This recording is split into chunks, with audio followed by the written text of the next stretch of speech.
পৃথিবীর বুকে আপনি যেই কাজই করুন না কেন, যে কোনো কাজ করুন না কেন, পৃথিবীর প্রত্যেকটা জায়গায় শুধু আপনার সুখ আর সুখ, প্রত্যেকটা জায়গায় শুধু আপনার সুখ।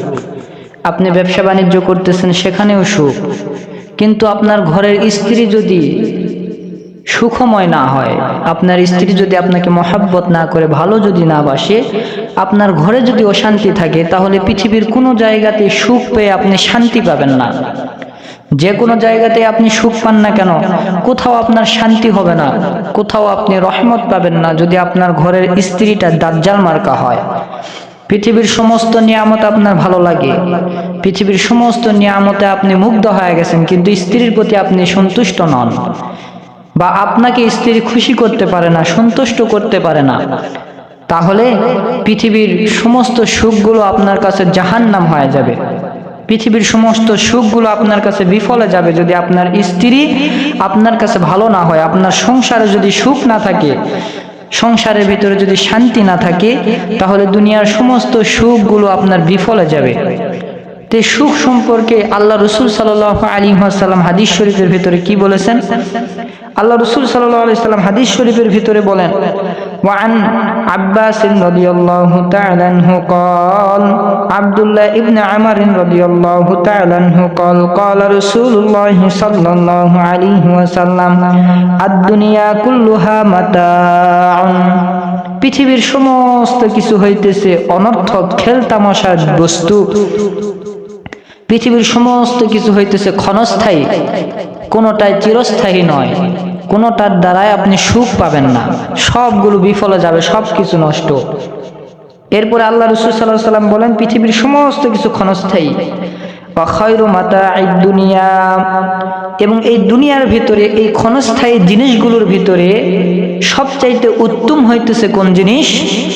আল্লাহ রাসূল সাল্লাল্লাহু আলাইহি ওয়াসাল্লাম বলেন, এর ভিতরে পৃথিবীর সমস্ত কিছু ক্ষণস্থায়ী বস্তু, এর ভিতরে সবচাইতে উত্তম জিনিস হইতেছে আল মারআতুস সালিহা, নেককারিনী একজন স্ত্রী, নেককারিনী একজন নারী।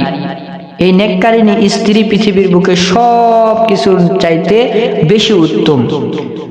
আল্লাহ রাসূল সাল্লাল্লাহু আলাইহি ওয়াসাল্লাম এই হাদিসটা বর্ণনা করেছেন মিশকাত শরীফের 2949 নম্বর হাদিস। এই হাদিসটা মুসলিম শরীফের ভিতরেও হুবহু ভাবে বর্ণনা করা আছে। আল্লাহ রাসূল সাল্লাল্লাহু আলাইহি ওয়াসাল্লাম বলেন, পৃথিবীর সমস্ত কিছু খেলতামাশার বস্তু, এই সবগুলো একদিন বিফলে যাবে, সবগুলো নষ্ট হয়ে যাবে। এই সমস্ত কিছু খেলতামাশার বস্তু, এর ভেতরে সবচাইতে উত্তম বস্তু হইতেছে একজন নেককারিনী স্ত্রী। দেখবেন আপনার ঘরে যদি নেককারিনী একজন স্ত্রী থাকে, আপনার কপালে সুখ আছে। যার ঘরে নেককার স্ত্রী নাই, সে পৃথিবীর বুকে যতই টাকা কামাই করুক, যতই সুখ কামাই করুক, তার কপালের ভিতরে কখনো সুখ আসবে না। তার কপালের ভেতরে সুখ আসতে হলে সবচাইতে উত্তম যেটা, সেটা হচ্ছে একজন নেককারিনী স্ত্রীকে তাকে বিবাহ করতে হবে। যার ঘরে নেককারিনী স্ত্রী নাই, সে তো নিঃস্ব, দুনিয়াতে তার জন্য কিছুই নাই। যতই টাকা পয়সা ধন সম্পদ থাকুক, সবগুলো নষ্ট, দুনিয়াতে কোনো কিছুই তার নাই যদি একজন নেককারিনী স্ত্রী দুনিয়াতে না থাকে। এটা আল্লাহ রাসূল সাল্লাল্লাহু আলাইহি ওয়াসাল্লামের স্পষ্ট হাদিস।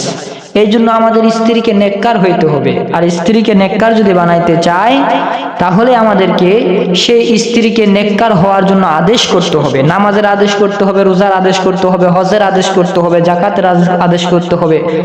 এখন প্রশ্ন হলো, আপনি আমি কখনো নামাজ পড়ি না, আপনি আমি কখনো মসজিদে যাই না, তাহলে আমার স্ত্রীকে কেমনে আমি নেককার বানাবো? আপনি কখনো নামাজ পড়েন না, হজ করেন না, রোজা করেন না, তো আপনার স্ত্রীকে কেমনে এগুলোর হুকুম করবেন?